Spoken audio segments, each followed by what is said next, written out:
तो hello friends, नमस्कार। कैसे हैं आप लोग? उम्मीद करता हूँ अच्छे होंगे। तो फ्रेंड्स, आज हम इस वीडियो में बात करने वाले हैं प्रदीप पांडे चिंटू जी के बारे में। जी हाँ फ्रेंड्स, प्रदीप पांडे चिंटू जी और काजल राघवानी का आज एक बहुत बेहतरीन, बहुत ज़बरदस्त मूवी का सॉन्ग रिलीज हुआ। जी हाँ फ्रेंड्स, ससुरा बड़ा सतावे वाला फिल्म का सॉन्ग है।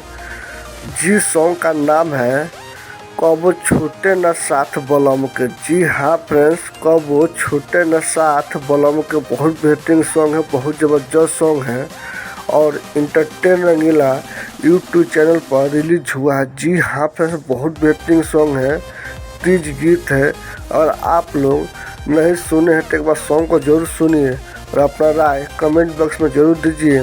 और ऐसे ही वीडियो देखने के लिए शेयर, सब्सक्राइब एंड लाइक जरूर कीजिए। मिलते हैं अगले वीडियो में, तब तक के लिए बाय।